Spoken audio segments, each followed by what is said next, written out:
ಕರ್ನಾಟಕ, ನಾನು ನಿಮ್ಮ ಪೂಜಾ ma'am and ಇವತ್ತು ನಾವು ನೋಡ್ತಿದ್ದೀವಿ the top 10 fixed 5 mark question for your chemistry board exam. So ಏನು ಟೈಮ್ ವೇಸ್ಟ್ ಮಾಡಿದೆ, ಸ್ಟಾರ್ಟ್ ಮಾಡೋಣ ಈ ವಿಡಿಯೋನ. ಸೊ ನಮ್ಮ ಹತ್ರ ಸ್ಕ್ರೀನಲ್ಲಿ ನೋಡಿ ಈ ಟಾಪ್ 10 ಕ್ವೆಶನ್ಸ್ ಯಾವ್ದ್ರ ಬೇಸಿಸ್ ಮೇಲೆ ನಾವು ಚೂಸ್ ಮಾಡಿದ್ದೀವಿ ಅಂತ. So previous year question papers ನಾವು ನೋಡಿದ್ದೀವಿ. ಲೇಟೆಸ್ಟ್ 2026 ಬ್ಲೂ ಪ್ರಿಂಟ್ ನೋಡಿಕೊಂಡು ಅದನ್ನು ರೆಫರ್ ಮಾಡಿಕೊಂಡು ಅದ್ರ ಬೇಸಿಸ್ ಮೇಲೆ 10 ಫಿಕ್ಸ್ಡ್ 5 ಮಾರ್ಕ್ ಕ್ವೆಶನ್ಸ್ ಏನು ಬರ್ಬೋದು ಅನ್ನೋದು ನಾವು ಚೂಸ್ ಮಾಡಿದ್ದೀವಿ. ಈ ಟಾಪ್ 10 ಫಿಕ್ಸ್ಡ್ ಕ್ವೆಶನ್ಸ್ ಅಥವಾ ಟಾಪಿಕ್ಸ್ ಜೊತೆಗೆ ನೀವು ಇನ್ನೂ ಫ್ಯೂ ಟಾಪಿಕ್ಸ್ ಇರುತ್ತೆ, ಅದನ್ನು ನೀವು ಮಾಸ್ಟರ್ ಮಾಡಬೇಕು ಅಂತ ಇರುತ್ತೆ, ಅದನ್ನು ನಾನು ಡಿಸ್ಕಸ್ ಮಾಡಿರ್ತೀನಿ. ಸೊ ಇಲ್ಲಿ ನಾವು ಡಿಸ್ಕಸ್ ಏನು ಮಾಡ್ತಿದ್ದೀವಿ ಅದು ಟಾಪ್ 10 ಆಗಿರುತ್ತೆ. ಸೊ ಇಟ್ ಡಸಂಟ್ ಲೈಕ್ ಇಷ್ಟೇ ಹೋದರೆ ಸಾಕಾ, ನೋ, ಇದು ಟಾಪ್ ಫಿಕ್ಸ್ಡ್ ಕ್ವೆಶನ್ಸು. ಆದರೆ ಅದ್ರ ಅರೌಂಡ್ ಏನೆಲ್ಲ ಇಂಪಾರ್ಟೆಂಟ್ ಟಾಪಿಕ್ಸ್ಗಳಿದೆ ಅದೆಲ್ಲ ನಾನು ಈ ವಿಡಿಯೋದಲ್ಲಿ ಹೇಳ್ತಾ ಹೋಗ್ತೀನಿ. ಓಕೆ, ಸೊ ಚಾಪ್ಟರ್ ವೈಸ್ ನಾವು ಜಸ್ಟ್ ಕ್ವೆಶನ್ಸ್ ನೋಡಲ್ಲ, ಅದ್ರ ಜೊತೆ ಅದನ್ನು ಸಾಲ್ವ್ ಮಾಡ್ಕೊಂಡು ಹೋಗ್ತೀವಿ. So let's get started. First ಚಾಪ್ಟ್ರಲ್ಲಿ ನಾವು ನೋಡ್ತೀವಿ ಕೆಮಿಕಲ್ ಕೈನೆಟಿಕ್ಸ್. ಸೊ ಈ ಚಾಪ್ಟ್ರಿಂದ ನಿಮಗೆ ರೇಟ್ ಡಿರೈವೇಷನ್ ಕಂಪಲ್ಸರಿ ಆಗಿ ಬಂದಿರುತ್ತೆ. ಡಿರೈವೇಷನ್, ಸೊ 5 ಮಾರ್ಕ್ ಕ್ವೆಶನ್ಸ್ ನಿಮಗೆ ಜನರಲ್ ಆಗಿ 3+2 ಫಾರ್ಮೆಟಲ್ಲಿ ಸ್ಪ್ಲಿಟ್ ಔಟ್ ಆಗಿರುತ್ತೆ. ಸೊ 3 ಮಾರ್ಕ್ದು ಒಂದು ಕ್ವೆಶನ್ ಆಗಿದ್ರೆ 2 ಮಾರ್ಕ್ಸ್ ಇನ್ನೊಂದು ಕ್ವೆಶನ್ ಆಗಿರುತ್ತೆ. ಸೊ ಕ್ವೆಶನ್ ಮೇನ್ ಕ್ವೆಶನ್ ಇದು, ಸಬ್ ಕ್ವೆಶನ್ ಇನ್ನೊಂದು ಹಾಕ್ಕೊಟ್ಟಿರ್ತಾರೆ. ಅಥವಾ they may split it as 3+1+1 ಈ ಫಾರ್ಮೆಟಲ್ಲೂ ಅವರು ಸ್ಪ್ಲಿಟ್ ಔಟ್ ಮಾಡ್ಬೋದು, ರೈಟ್. ಸೊ 3 ಮಾರ್ಕ್ಸ್ ಒಂದು ಕ್ವೆಶನು ಆ್ಯಂಡ್ 1 ಮಾರ್ಕ್ಸ್ದು 2 ಕ್ವೆಶನ್ಸ್ ಕೇಳ್ಬೋದು. ಸೊ ಟೋಟಲಿ 5 ಮಾರ್ಕ್ಸ್ಗೆ ಈ ಫಾರ್ಮೆಟಲ್ಲಿ ಹೇಳ್ತಾರೆ. ಆದರೆ ಮ್ಯಾಕ್ಸಿಮಮ್ ನೀವು ನೋಡ್ತೀರಾ 3+2 ಫಾರ್ಮೆಟಲ್ಲೇ ಬಂದಿರುತ್ತೆ. ಫೈನ್. ಸೊ ಇಲ್ಲಿ ಈ ಚಾಪ್ಟರಿಂದ 3+2 ಫಾರ್ಮೆಟಲ್ಲಿ ಯಾವ್ಯಾವ ಕ್ವೆಶನ್ಸ್ ಫ್ರೇಮ್ ಔಟ್ ಆಗ್ಬೋದು. So derive the integrated rate equation of first order reaction. So first order ರಿಯಾಕ್ಷನ್ದು ರೇಟ್ ಇಕ್ವೇಷನ್ ಡಿರೈವೇಷನ್ ಓದಿದ್ರೆ ಸಾಕಾ? ನೋ, ಇದ್ರ ಜೊತೆ ನೀವು 0 ಆರ್ಡರ್ದು ನೋಡ್ತೀರಾ. 0 ಆರ್ಡರ್ದು ಇಂಪಾರ್ಟೆಂಟ್ ಆಗಿರುತ್ತೆ. ಆ್ಯಂಡ್ ಹಾಫ್ ಲೈಫ್ ಡಿರೈವೇಷನ್ ಏನಿದೆ 0 ಆ್ಯಂಡ್ ಫಸ್ಟ್ ಆರ್ಡರ್ಗೆ, ಅದನ್ನು ನೀವು ಚೆಕ್ಔಟ್ ಮಾಡಲೇಬೇಕು. ಸೊ ಆದರೆ ಇಲ್ಲಿ ನಾವು ಟಾಪ್ 1 ಏನು ಇಟ್ಕೊಂಡಿದ್ದೀವಿ, ಫಸ್ಟ್ ಆರ್ಡರ್ ರಿಯಾಕ್ಷನ್ನ ಟಾಪ್ 1 ಇಟ್ಕೊಂಡಿದ್ದೀವಿ. ಈ ಎಲ್ಲ ಡಿರೈವೇಷನಲ್ಲಿ ಫಸ್ಟ್ ಆರ್ಡರ್ ರಿಯಾಕ್ಷನ್ ಅಂತ ಹೇಳ್ಬೋದು. ನೆಕ್ಸ್ಟ್ 2 ಮಾರ್ಕ್ಸ್ ಏನು ಕೇಳ್ಬೋದು, ನ್ಯೂಮರಿಕಲ್. ಹಾಫ್ ಲೈಫ್ ಮೇಲೆ ನ್ಯೂಮರಿಕಲ್ ಕೇಳ್ತಾರೆ. Are they can ask you the time taken for 75% or 90% completion of reaction. ಇದ್ರ ಜೊತೆ ಆಕ್ಟಿವೇಶನ್ ಎನರ್ಜಿ ಮೇಲೆ ಕ್ವೆಶನ್ ತುಂಬ ಇಂಪಾರ್ಟೆಂಟ್ ಆಗಿ ಕೇಳೇ ಇರ್ತಾರೆ. ಇದು ಕ್ಯಾಲ್ಕುಲೇಷನ್ ಪಾರ್ಟಲ್ಲಿ ಆಕ್ಟಿವೇಶನ್ ಎನರ್ಜಿ ರಿಲೇಟೆಡ್ ಕ್ವೆಶನ್ಸ್ ತುಂಬ ಮಲ್ಟಿಪಲ್ ಟೈಮ್ಸ್ ಬಂದಿದೆ. So this is also one of a very important part of this chapter. So let's get started and see ಯಾವ್ದೆಲ್ಲ ಇದೆ. So derive the integrated rate equation of rate constant for first order reaction ಅಲ್ವಾ. So ಇಲ್ಲಿ ಅವ್ರು ನಮಗೆ derivation ಕೇಳಿದ್ದಾರೆ. So ಹೇಗೆ solve ಮಾಡೋಣ? So first order ಕೇಳಿರೋದ್ರಿಂದ ನಾನು ಏನು ಬರೀತೀನಿ, consider a first order reaction. R is a reactant, P is a product. Reactant product ಆಗಿ ಕನ್ವರ್ಟ್ ಆಗ್ತದೆ. R naught will be the initial concentration of a reactant. R naught ಏನು indicate ಮಾಡ್ತಿದೆ, reactant initial concentration. ಹಾಗಾದರೆ R ಏನಾಗಿರುತ್ತೆ, concentration of reactant at any time t. So after a period of time ನಮ್ಮ reactant ಏನು R naught ಇತ್ತು ಈಗ R ಆಗಿ convert ಆಗಿದೆ ಅಂತ. ಓಕೆ, ಸೊ ಈಗ ರೇಟ್ ಆಫ್ ರಿಯಾಕ್ಷನ್ ಯಾವುದ್ರ ಮೇಲೆ ಡಿಪೆಂಡ್ ಆಗಿರುತ್ತೆ, ನಮಗೆ ಗೊತ್ತಿದೆ. Rate of the reaction depends on the concentration of reactant. ಆರ್ದು ಕಾನ್ಸಂಟ್ರೇಷನ್ ಮೇಲೆ ಡಿಪೆಂಡ್ ಆಗಿರುತ್ತೆ. ಸೊ ನಾನೇನು ಬರ್ತೀನಿ, R is directly proportional to concentration. ಈ ಸ್ಕ್ವೇರ್ ಬ್ರಾಕೆಟ್ ಏನು ಇಂಡಿಕೇಟ್ ಮಾಡ್ತಿದೆ, concentration of a reactant R power n ಬರ್ತಿದ್ದೀನಿ. ಈ ಎನ್ ಏನು ಇಂಡಿಕೇಟ್ ಮಾಡುತ್ತೆ, ಯಾವ ಆರ್ಡರಲ್ಲಿದೆ ಆ ರಿಯಾಕ್ಷನ್ ಅಂತ. ಸೊ ಇಲ್ಲಿ ಅವ್ರು ಫಸ್ಟ್ ಆರ್ಡರ್ ಕೇಳಿರೋದ್ರಿಂದ n is going to be 1. Okay, so R n ಜಾಗದಲ್ಲಿ ನಾನು ಏನು ಹೇಳ್ತೀನಿ, N1 ಅಂತ ಹೇಳ್ತೀನಿ. ಫೈನ್. ದೆನ್ ಈ ಆರ್ ಜಾಗದಲ್ಲಿ ನಾವು -d/dt ಆಫ್ ಆರ್ ಅಂತ ಬರೆದಿದ್ದೀವಿ. The question is why. Okay, so ಈ ಕಾನ್ಸೆಪ್ಟ್ನ ಕ್ಲಿಯರ್ ಮಾಡ್ಕೊಬೋಣ. ಯಾವ್ದಾರ ರೇಟ್ ಆಫ್ ರಿಯಾಕ್ಷನ್ನ ನಾವು rate of appearance of product or rate of disappearance of reactant ಅಂತ ಬರಿತೀವಿ. ಈಗ ಯಾವ್ದಾರ ರಿಯಾಕ್ಷನ್ ಆಗಬೇಕು ಅಂತಂದರೆ ರಿಯಾಕ್ಟೆಂಟ್ ಏನಾಗಬೇಕು, ಡಿಕ್ರೀಸ್ ಆಗ್ತಾ ಹೋಗ್ಬೇಕು, ಪ್ರಾಡಕ್ಟ್ ಏನಾಗಬೇಕು, ಇನ್ಕ್ರೀಸ್ ಆಗ್ತಾ ಹೋಗಬೇಕು. ಹಾಗಾದರೆ ನಾನು ಏನಂತ ಹೇಳ್ತೀನಿ, ಡಿಸಪಿಯರೆನ್ಸ್ ಅಂತ ಅಂದರೆ ಮೈನಸ್ ಅಂತ, ಡಿಸಪಿಯರ್ ಆಗ್ತಿದೆ ಅಂತ. ಏನು ಡಿಸಪಿಯರ್ ಆಗ್ತಿದೆ, ರಿಯಾಕ್ಟೆಂಟ್ ಡಿಸಪಿಯರ್ ಆಗ್ತಿದೆ, right. So -d R by D t. ಇಲ್ಲಿ ಟಿ ಯಾಕಪ್ಪ ಬರ್ದೆ? ವಿತ್ ದ ಟೈಮ್ ಆಗ್ತಿದೆ ಅಲ್ವಾ? ಸೊ ವಿತ್ ದ ಟೈಮ್ ಏನಾಗ್ತಿದೆ? ರಿಯಾಕ್ಟೆಂಟು ಕಾನ್ಸಂಟ್ರೇಷನ್ ಚೇಂಜ್ ಆಗ್ತಾ ಹೋಗ್ತಿದೆ, ಡಿಕ್ರೀಸ್ ಆಗ್ತಾ ಹೋಗ್ತಿದೆ. So minus D R by D t ಅಂತ ಬರಿಬೋದು, ರೈಟ್? ಸೊ ಹಾಗಾದರೆ ನಾವು plus d by D t ಯಾವುದಕ್ಕೆ ಬರಿತೀವಿ? Rate of formation of product ಇದಕ್ಕೆ ಬರಿತೀವಿ. ಈಗ ಇನ್ ಕೇಸ್ ನಾನು ಈ ರೇಟ್ನ ಪ್ರಾಡಕ್ಟ್ಗೆ ಇಕ್ವೇಟ್ ಮಾಡಬೇಕಾಗಿದ್ದರೆ ನಾನು plus d by D T of P ಅಂತ ಬರೀತಿದ್ದೆ. ಆದರೆ ಇಲ್ಲಿ ನಮಗೆ ರಿಯಾಕ್ಟೆಂಟ್ ಬೇಕಾಗಿರೋದು, ಸೊ ನಾನು ಹೀಗೆ ಬರೆದಿದ್ದೀನಿ. Okay, fine. ನೆಕ್ಸ್ಟ್ ಏನಿದು? ಹಾಗಾದರೆ ರೇಟ್ ಜಾಗದಲ್ಲಿ minus D by D T of R ಅಂತ ಬರೆದ್ಬಿಟ್ಟಿದ್ದೀನಿ. ದೆನ್ ಜಸ್ಟ್ ಈ ಡಿ ಟಿನ ಈ ಕಡೆ ತಗೊಳ್ಳಿ ಆ್ಯಂಡ್ ಆರ್ನ ಯಾವ ಜಾಗದಲ್ಲಿ ಡಿ ಟಿ ಇತ್ತು ಅಲ್ಲಿ ಹಾಕಿ ನಮ್ಗೇನು ಬಂತು? Minus D R by R is equal to K into D T. ಹಾಗಾದರೆ ಇದು ನಮಗೆ ಒಂದು ಫಾರ್ಮೇಟಲ್ಲಿ ಕಾಣ್ತಿದೆ. ಏನು ಕಾಣ್ತಿದೆ? ಡಿ ಎಕ್ಸ್ ಬೈ ಎಕ್ಸ್ ಈ ಫಾರ್ಮೇಟಲ್ಲಿ ಕಾಣ್ತಿದ್ಯಾ? ಸೊ ಸಪೋಸ್ ನಾನು ಇದಕ್ಕೆ ಇಂಟಿಗ್ರೇಷನ್ ಮಾಡಿಸಿದ್ರೆ ಏನಾಗುತ್ತೆ? ನಮಗೆ ಗೊತ್ತಿದೆ 1/x ಡಿ ಎಕ್ಸ್ದು ಇಂಟಿಗ್ರೇಷನ್ ಏನಾಗಿರುತ್ತೆ? Which is equal to natural log of X. So same thing ನಾನು ಇದಕ್ಕೆ ಅಪ್ಲೈ ಮಾಡ್ತೀನಿ. ಈ ಎಕ್ಸ್ ಜಾಗದಲ್ಲಿ ಆರ್ ಇದೆ ಅಂತ ಅಂದ್ಕೊಳ್ಳಿ. ಸೊ ಅದೇನಾಗುತ್ತೆ? ಎಲ್ ಎನ್ ಎಕ್ಸ್ ಅಂತ ಬರೀತಿದೆ ಅಲ್ವಾ? ಹಾಗಾದರೆ ಇಲ್ಲೇನು ಬರೀಬೇಕು? ಎಲ್ ಎನ್ ಆರ್ ಅಂತ ಬರೀಬೇಕು. ಸೊ ಏನು ಮಾಡ್ತಿದ್ದೀನಿ? ಇಲ್ಲಿ ಇಂಟಿಗ್ರೇಷನ್ ಮಾಡ್ತಿದ್ದೀನಿ both the side. K constant ಇರೋದ್ರಿಂದ ನಾನು ಜಸ್ಟ್ ಹೊರಗಡೆ ಇಟ್ಟಿದ್ದೀನಿ, not a problem. Integration of D T ಏನಾಗಿರುತ್ತೆ? ಇಂಟಿಗ್ರೇಷನ್ ಆಫ್ ಡಿ ಎಕ್ಸ್ ಏನು ಅಂತ ನಿಮಗೆ ಗೊತ್ತಿದ್ರೆ ಡಿ ಟಿದು ಗೊತ್ತಿರಬೇಕು. Integration of D X is equal to X plus C ಅಂತ ಬರೀತಿದ್ವಿ ಮ್ಯಾಥ್ಸಲ್ಲಿ ಅಲ್ವಾ? ಸೊ ಹಾಗಾದರೆ ಇಂಟಿಗ್ರೇಷನ್ ಆಫ್ ಡಿ ಟಿ ಏನಾಗಿರಬೇಕು? ಟಿ ಪ್ಲಸ್ ಯಾವ್ದಾರ ಕಾನ್ಸ್ಟೆಂಟ್. ಅದೇ ಇಲ್ಲಿ ನಾನು ಕಾನ್ಸ್ಟೆಂಟ್ ಸಿ ಅಂತ ಬರೆಯಲ್ಲ, ಏನಂತ ಬರಿತೀನಿ? ಐ ಅಂತ ಬರಿತೀನಿ. Okay, so T plus I ಕಾಣ್ತಿದೆ ಅಲ್ಲಿ, T plus I. So minus K T plus I. ನೀವು ಹೇಳ್ತೀರಾ ಮ್ಯಾಮ್ ಮೈನಸ್ ಎಲ್ಲಿಂದ ಬಂತು? ಈ ಮೈನಸ್ ಇದೆಯಲ್ಲ, ಇದನ್ನು ಈ ಕಡೆ ಕಳಿಸ್ಕೊತಿದ್ದೀನಿ ಅಷ್ಟೇ, ಏನೂ ಚೇಂಜಸ್ ಆಗಿಲ್ಲ. ಜಸ್ಟ್ ನಮ್ಮ ಹತ್ರ ಏನು ಲೆಫ್ಟ್ ಹ್ಯಾಂಡ್ ಸೈಡ್ ಇತ್ತು ಅದನ್ನು ರೈಟ್ ಹ್ಯಾಂಡ್ ಸೈಡ್ ತಂದಿದ್ದೀನಿ. ನೆಕ್ಸ್ಟ್ ಮುಂದೆ ಏನಾಗುತ್ತೆ ನೋಡೋಣ. ಸೊ ಈಗ ಏನು ಮಾಡಿದ್ದೀನಿ? ಅದನ್ನು ಇಕ್ವೇಷನ್ ಒಂದು ಕಡೆ ಇಟ್ಕೊಂಡಿದ್ದೀನಿ. ಸೊ ಈ ಥರ ಇಕ್ವೇಷನ್ ಬಂದಿದೆ ನಮಗೆ ಅಂತ ಅಂದ್ಬಿಟ್ಟು ಇಕ್ವೇಷನ್ 1 ಅಂತ ಹಾಕ್ಕೊಂಡು ಬಿಟ್ಬಿಡ್ತೀವಿ. ನೆಕ್ಸ್ಟ್ ಏನು? ಅಟ್ ಟೈಮ್ ಟಿ 0 ಆಗಬೇಕಾ? ಕಾನ್ಸಂಟ್ರೇಷನ್ ಆಫ್ ರಿಯಾಕ್ಟೆಂಟ್ ಏನಾಗಬೇಕು? ಇನಿಷಿಯಲ್ ಕಾನ್ಸಂಟ್ರೇಷನ್ ಆಗಬೇಕಲ್ವಾ? ಸೊ ಆರ್ ನಾಟ್ ಆಗಿರುತ್ತೆ. ಆರ್ ನಾಟ್ ಅಂದ್ರೇನು? Initial concentration of a reactant. Fine. ಈಗ ನಾವು ಇದೆರಡನ್ನ ನಮಗೇನು ಇಕ್ವೇಷನ್ ಪ್ರೀವಿಯಸ್ ಸ್ಲೈಡಲ್ಲಿ ಬಂದಿದ್ದಲ್ಲ ಅದಕ್ಕೆ ಸಬ್ಸ್ಟಿಟ್ಯೂಟ್ ಮಾಡೋಣ. ಸೊ ಈ ಇಕ್ವೇಷನ್ಗೆ ಸಬ್ಸ್ಟಿಟ್ಯೂಟ್ ಮಾಡ್ತೀನಿ. ಸೊ ಆರ್ ಜಾಗದಲ್ಲಿ ಆರ್ ನಾಟ್ ಆ್ಯಂಡ್ ಟಿ ಜಾಗದಲ್ಲಿ 0 ಇಡ್ತೀನಿ. ಓಕೆ, ಸೊ ನಮ್ಗೆ ಏನಾಗಿ ಬರುತ್ತೆ equation? L n R naught is equal to minus k into 0 plus I ಅಂತ ಬರುತ್ತೆ. So 0 into k is obviously 0 ಆಗಿರುತ್ತೆ. So I is equal to l n R naught. ನೋಡಿ ಬರೆದಿದ್ದೀನಿ ಇಲ್ಲಿ. ದೆನ್ ಓಕೆ, ನೆಕ್ಸ್ಟ್ ಇಲ್ಲಿರೋ ಐ ವ್ಯಾಲ್ಯೂನ ನಾನು ತೊಗೊಂಡೋಗಿ ತಿರ್ಗಾ ಇಲ್ಲಿರೋ ಇಕ್ವೇಷನ್ಗೆ ಸಬ್ಸ್ಟಿಟ್ಯೂಟ್ ಮಾಡ್ತೀನಿ. ಇಕ್ವೇಷನ್ 1 ಇದೆ ಅಲ್ವಾ? ಎಲ್ ಎನ್ ಆರ್ ಜಾಗದಲ್ಲಿ ಐ ಜಾಗದಲ್ಲಿ ನಾನು ಇದನ್ನು ಹೇಳ್ತೀನಿ. ಡನ್. ಇಲ್ಲಿ ನೋಡಿ ಐ ಜಾಗದಲ್ಲಿ ಏನಿಟ್ಟಿದ್ದೀನಿ? ಎಲ್ ಎನ್ ಆರ್ ನಾಟ್ ಇಟ್ಟಿದ್ದೀನಿ. ಡನ್. ಸೊ ಈಗ ಏನು ಮಾಡಬೇಕಾಗಿದೆ? ಈಗ ಇದನ್ನು ರಿಅರೇಂಜ್ ಮಾಡೋಣ. So l n R naught ಏನಿದೆ ಅದನ್ನು ನಾನು ಲೆಫ್ಟ್ ಹ್ಯಾಂಡ್ ಸೈಡ್ ತೊಗೋತೀನಿ. ಸೊ ಇದೇನಾಗುತ್ತೆ? L n R plus l n R naught is equal to minus k into t. ಈ ಥರ ಬಂದಿರುತ್ತೆ. ಹಾಗಾದರೆ ನಾವು ಇದನ್ನು ಆರ್ ಬೈ ಆರ್ ನಾಟ್ ಯಾಕೆ ಬರೆದ್ವಿ? We have a formula. Natural log of a minus natural log of b is equal to natural log of a by b ಅಂತ ಬರಿಬೋದು. This is the formula. So ನಾನು ಇಲ್ಲಿ ಎನ R ಅಂತ ಅಂದ್ಕೊಂಡ್ರೆ ಬಿನ R naught ಅಂತ ಅಂದ್ಕೊಂಡ್ರೆ l n a by b ಬರಿಬೋದಾ? ಎಸ್. ಸೊ ಅದು ನಾನು ಈ ಫಾರ್ಮೆಟಲ್ಲಿ ಇಲ್ಲಿ ಬರೆದಿದ್ದೀನಿ ನೋಡಿ, R by R naught. Done. ಈಗ ಏನು ಮಾಡಬೇಕಾಗಿದೆ? ನಮಗೆ ಕೆಗೆ ಈಕ್ವೇಟ್ ಮಾಡ್ಕೊಂಡು ಹೋಗೋಣ. ಸೊ ಕೆನ ನಾನು ರೈಟ್ ಹ್ಯಾಂಡ್ ಇಟ್ಕೊಂಡು ಬೇರೆದೆಲ್ಲ ಅದನ್ನು ಲೆಫ್ಟ್ ಹ್ಯಾಂಡ್ ಸೈಡ್ ತೊಗೋತೀನಿ. ಸೊ ಈಕ್ವೇಟ್ ಮಾಡಿದಾಗ ನನಗೇನು ಬರುತ್ತೆ? This is gonna be a final equation.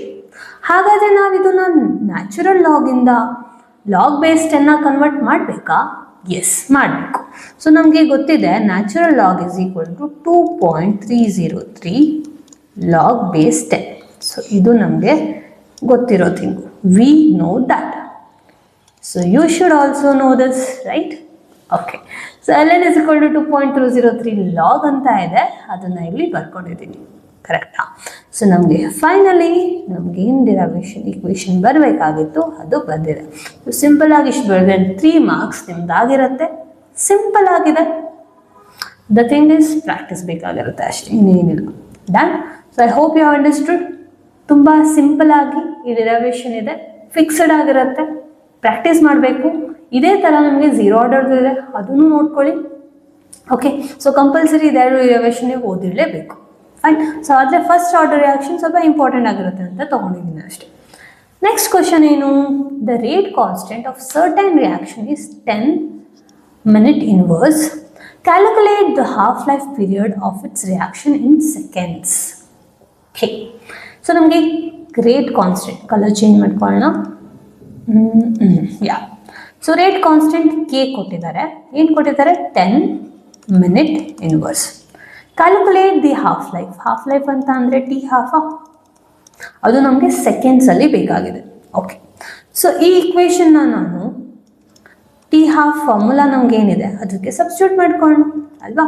So T half first order reaction ಏನು? ನೀವು ಕ್ವಶನ್ ಕೇಳ್ತೀರಾ, ma'am why do we need to take T half formula first order only? ಯಾಕೆ ಅಂತ ಅಂದರೆ ನಮಗೆ ಇಲ್ಲಿ ಮಿನಿಟ್ ಇನ್ವರ್ಸ್ ಅಂತ ಕೊಟ್ಟಿದ್ದಾರೆ ಅಲ್ವಾ? ಸೊ ಮಿನಿಟ್ಸ್ ಇನ್ವರ್ಸ್ ಅಥವಾ ಸೆಕೆಂಡ್ ಇನ್ವರ್ಸ್ ಯಾವುದಕ್ಕೆ ಯೂನಿಟ್ ಆಗಿರುತ್ತೆ? ಎಸ್, ಫಸ್ಟ್ ಆರ್ಡರ್ಗೆ. ಸೊ ಫಸ್ಟ್ ಆರ್ಡರ್ಗೆ ಸೆಕೆಂಡ್ ಇನ್ವರ್ಸ್ ಯೂನಿಟ್ ಆಗಿರೋದ್ರಿಂದ ನಾವು ಟಿ ಹಾಫ್ ಫಾರ್ಮುಲಾನ ನಾವು ಫಸ್ಟ್ ಆರ್ಡರ್ದೇ ತಗೋಬೇಕು. So 0.691 by k, right? 693 by k. Okay. So ಇದಕ್ಕೆ ಸಬ್ಸ್ಟಿಟ್ಯೂಟ್ ಮಾಡ್ಕೊಳ್ಳೋಣ. ಕೆ ಏನು, right? 0.693 divided by K value ಏನು? 10 ಬರ್ಕೊಂಡಿದ್ದೀವಿ. ಫೈನ್. ತುಂಬ ಸಿಂಪಲ್ ಆಗಿದೆ ಅಲ್ವಾ? ಇದನ್ನು ನಾನು ಸಾಲ್ವ್ ಮಾಡಿದೆ 0.0693 ಬರುತ್ತೆ. ಆದರೆ ನಮಗೆ ಅವ್ರು ಕ್ವಶನ್ ಏನು ಹೇಳಿದ್ದಾರೆ, ನಮಗೆ ಬೇಕಾಗಿರೋದು ಸೆಕೆಂಡ್ಸಲ್ಲಿ ಇನ್ವರ್ಸ್ ಅಲ್ಲ, ಸೆಕೆಂಡ್ಸಲ್ಲಿ ಬೇಕಾಗಿರೋದ್ರಿಂದ what I should do, I have to multiply this number with 60. Multiply ಮಾಡೋಣ. ಓಕೆ. ಸೊ ಇದನ್ನು ಮಲ್ಟಿಪ್ಲೈ ಮಾಡಿದ್ರೆ ಏನಾಗುತ್ತೆ? ನಮಗೆ ಫೈನಲಿ ಆನ್ಸರ್ 4.153 ಸೆಕೆಂಡ್ಸ್ ಬಂದಿರುತ್ತೆ. ಸೊ ಚೆಕ್ ಮಾಡಿ, ನಿಮಗೂ ಆನ್ಸರ್ ಇದೆ ಬರ್ತಿದೆಯಾ? Then you are going right. Okay. So next move ಮಾಡೋಣ ನೆಕ್ಸ್ಟ್ ಕ್ವೆಶನ್ಗೆ. ಓಕೆ. ಸೊ ಇಲ್ಲಿ ಏನು ಕೊಟ್ಟಿದ್ದಾರೆ? The rate constant of a reaction at 250 Kelvin and 400 Kelvin are 0.01 per second inverse and 0.03 second inverse respectively. Calculate the energy of activation of a reaction. Okay. So question ಅವರು ನಮಗೆ activation energy calculate ಮಾಡಿ ಅಂತ ಕೊಟ್ಟಿದ್ದಾರೆ, correct? E A. Done. Okay. So ನಮ್ಗೆ ಇನ್ನೇನು ಕೊಟ್ಟಿದ್ದಾರೆ? ಎರಡು temperature ಕೊಟ್ಟಿದ್ದಾರೆ, T1 ಆ್ಯಂಡ್ T2 ವ್ಯಾಲ್ಯೂ ಕೊಟ್ಟಿದ್ದಾರೆ. T1 ಆ್ಯಂಡ್ T2 ವ್ಯಾಲ್ಯೂ ಎರಡಕ್ಕೂ ಕೊಟ್ಟಿದ್ದಾರೆ. Fine. And one more thing, rate constant K1 and K2 ಕೊಟ್ಟಿದ್ದಾರೆ. ಸೊ T1 ಏನಾಗಿರುತ್ತೆ? T1 250, T2 400, K1 0.01 and K2 0.03. Okay. ಈಗೇನು ಮಾಡಬೇಕು? ಫಾರ್ಮುಲಾ ಗೊತ್ತಿದ್ರೆ ಈಸಿಯಾಗಿ ಸಬ್ಸ್ಟಿಟ್ಯೂಟ್ ಮಾಡಬೇಕು, ಆನ್ಸರ್ ಬರುತ್ತೆ. ಓಕೆ. ಸೊ ಫಾರ್ಮುಲಾ ಯಾವುದಪ್ಪ? Activation energy is equal to, ಇದಕ್ಕೆ ಈಕ್ವೇಟ್ ಮಾಡೋದಕ್ಕಿಂತ ಮುಂಚೆ ನೀವು ಈ ಈಕ್ವೇಶನ್ ಗೊತ್ತಿದ್ರೆ ಸಾಕು. K log K2 by K1 is equal to EA by 2.303 or T2 minus T1 by T1 into T2. Okay. Now next part is to substitute the value. K2 by K1 substitute ಮಾಡಿದ್ರೆ 0.03 divided by 0.01. So ನಮಗೆ log 3 ಆಗಿರುತ್ತೆ ಇದು, right? So ಇದನ್ನ divide ಮಾಡಿದ್ರೆ ನಮ್ಗೆ ಏನು ಬರುತ್ತೆ? 3 value. So log 3 equals okay. ಇಲ್ಲಿ ಆಕ್ಟಿವೇಶನ್ ಎನರ್ಜಿಗೆ ಸಬ್ಸ್ಟಿಟ್ಯೂಟ್ ಮಾಡೋಕ್ಕಾಗಲ್ಲ, ಆಕ್ಟಿವೇಶನ್ ಎನರ್ಜಿ ಫೈಂಡ್ ಔಟ್ ಮಾಡ್ತಿರೋದಲ್ವಾ. ಆರ್ ವ್ಯಾಲ್ಯೂ ಸಬ್ಸ್ಟಿಟ್ಯೂಟ್ ಮಾಡ್ಕೊಳ್ಳಿ. 2.303 into 8.314. T2 value it's 400 minus 250 divided by 400 into 250. Solve ಮಾಡ್ಕೊಳ್ಳಿ, ಏನು ಬರುತ್ತೆ ಈಗ. ಲಾಗ್ 3 ವ್ಯಾಲ್ಯೂ ಏನು ಗೊತ್ತಿದೆಯಾ? ಲಾಗ್ 1 ಇಂದ ಲಾಗ್ 5 ವ್ಯಾಲ್ಯೂ ನೀವು ಗ್ಯಾಪ್ನ ಇಟ್ಕೊಂಡ್ರು ಫೈನ್. ಆಲ್ಸ್ ನಿಮಗೆ ಲಾಗ್ ಟೇಬಲ್ ಕೊಟ್ಟಿರ್ತಾರೆ. ಲಾಗ್ ಟೇಬಲ್ದು ಏನಂತಾರೆ ಶೀಟ್ ಅಥವಾ you can use a log, fine. Log book use ಮಾಡ್ಕೋಬಹುದು ನಿಮ್ಮ ಎಕ್ಸಾಮಲ್ಲಿ, ಪ್ರಾಬ್ಲಮ್ ಇಲ್ಲ. ಸೊ ಲಾಗ್ 3 ವ್ಯಾಲ್ಯೂ 0.4771 ಆಗಿರೋದ್ರಿಂದ ಸಿಂಪಲ್ ಆಗಿ ಸಬ್ಸ್ಟಿಟ್ಯೂಟ್ ಮಾಡಿ. Activation energy is equal to ಏನೆಲ್ಲ ಬರೀತೀರಾ? Activation log 3 that is 0.4771 into 2.303 into 8.314 into 250 into 400 divided by ಏನು ಬಾಕಿ ಇದೆ ಈಗ ಎಲ್ಲ ಹಾಕಿದ್ದೀನಿ ನಾನು. ದಿಸ್ ಒನ್ 400 minus 250 ಎಷ್ಟು? It's 150 right. ಸೊ ಇದನ್ನು ಸಾಲ್ವ್ ಮಾಡ್ತೀರಾ, ನಿಮಗೆ ಫೈನಲ್ ಆಕ್ಟಿವೇಶನ್ ಎನರ್ಜಿ ಆನ್ಸರ್ ಏನಾಗಿರುತ್ತೆ? 6090 ಜೌಲ್. ಇದನ್ನ ನೀವು ಕಿಲೋ ಜೌಲಲ್ಲೂ ಕನ್ವರ್ಟ್ ಮಾಡ್ಕೋಬೋದು. So 6.090 kilo joule. This is the main answer you will get. Okay fine, ಮುಂದೆ ಹೋಗೋಣ. Okay, show that the first order reaction, the time taken for the completion of 99% of reaction, twice the time required for the completion of 90% of reaction. Okay, ಇದು show that type of question. ಈಗ ಇಲ್ಲಿ ಏನು ಮಾಡಬೇಕಾಗಿದೆ? Again T half ಫಾರ್ಮುಲಾನೇ ಹಾಕೋತೀರ. Okay, so T half ಇದು 99%ಗೆ ಸಪ್ರೇಟಾಗಿ ಸಬ್ಸ್ಟಿಟ್ಯೂಟ್ ಮಾಡ್ತೀರಾ ಆ್ಯಂಡ್ 90%ಗೆ ಸಪ್ರೇಟಾಗಿ ಸಬ್ಸ್ಟಿಟ್ಯೂಟ್ ಮಾಡ್ತೀರಾ. ಸೇಮ್ ಇದೇ ಫಾರ್ಮುಲಾ ನೀವೇನು ಫಸ್ಟ್ ಆರ್ಡರ್ಗೆ ಯೂಸ್ ಮಾಡ್ತಿದ್ವಿ ಅದೇ.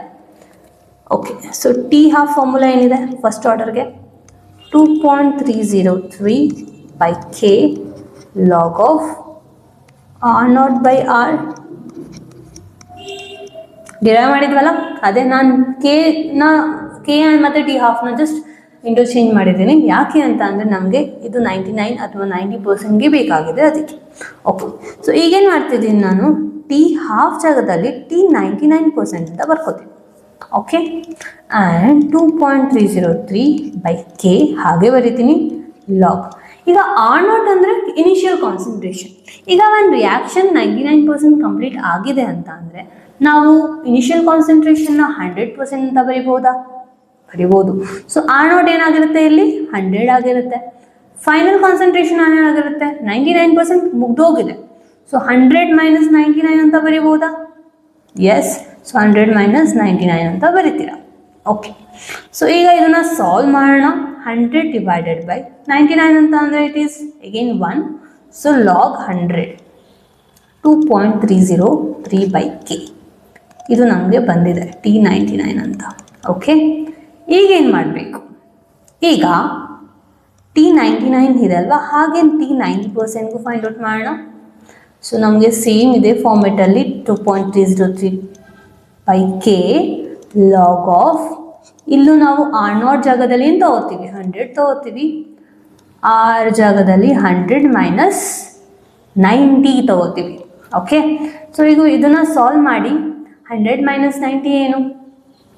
10. Yes, 100 by 10 0 cancel. So log 10 ಬಂದಿದೆ. ಈಗ 2.303 by k T90%. ಓಕೆ, ಈಗ ಲಾಗ್ 10 ಇದೆ ಇಲ್ಲಿ. ನಿಮಗೆ ಲಾಗ್ ವ್ಯಾಲ್ಯೂ ಸಿಂಪಲ್ ಆಗಿ ಹೇಳಿರ್ತೀನಿ. ಲಾಗ್ ಮುಂದೆ ಎಷ್ಟು ಝೀರೋಸ್ ಇದೆ? ಮೀನ್ ಸಪೋಸ್ 1000 ಇದೆ ಅಂತ it is equal to 3. Log 100 ಇದೆ ಅಂತ ಅಂದರೆ it is equal to 2. Log 10 ಇದೆ ಅಂತ it is equal to 1. Just remember this thing. Okay, so ಇಲ್ಲಿ ಲಾಗ್ 10 ಕೊಟ್ಟಿದ್ರೆ ನೀವೇನಂತ ಬರೀತೀರಾ? 2 ಅಂತ ಬರೀತೀರಾ. ಅಲ್ಲ, ಸಾರಿ, ಲಾಗ್ 10 ಅಲ್ವಾ? ಸೊ 1. ಸೊ T90% ಏನಾಯಿತು?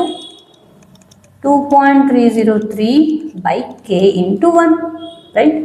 ಇಂಟು 1. ಸೊ ಇದನ್ನು ಜಸ್ಟ್ ಅರೇಂಜ್ ಮಾಡಿಬಿಡ್ತೀನಿ ನಾನು, ಬೇಡ ಅಲ್ವಾ ನಮಗೆ. Okay okay okay. ಸೊ ಹಾಗಾದರೆ ಲಾಗ್ 100 ಏನಾಗಿರುತ್ತೆ 2. So this is going to be 2.303 by k into 2 ಆಗಿರುತ್ತಾ? ಎಸ್. ಸೊ ಈಗ ನಾನೇನು ಮಾಡ್ತೀನಿ, T99 ಡಿವೈಡೆಡ್ ಬೈ T90%ನ ಡಿವೈಡ್ ಮಾಡ್ತೀನಿ. ಓಕೆ. ಸೊ ಇಲ್ಲಿ ನೋಡಿ T99% ಬೈ T90%. ಸೊ ಈಗ T99% ಅಲ್ಲಿ ಏನು ಬಂದಿದೆ 2.303 ಬೈ ಕೆ ಬಂದಿದೆ, ಇಂಟು 2 ಬಂದಿದೆ ಅಲ್ವಾ. ಸೊ T90% ಅಲ್ಲಿ 2.303 ಬೈ ಕೆ ಅಂತ ಬಂದಿದೆ. ಸೊ ಸಿಂಪಲ್ ಆಗಿ ಕ್ಯಾನ್ಸಲ್ ಔಟ್ ಮಾಡಿ. ಸೊ ನಮಗೇನು ಬಂತು, T99% ಈಸ್ ಟ್ವೈಸ್ ಈಗ ನಾವೇನಂತ ಬರೀಬೋದು, T99% is equal to 2 into T90%.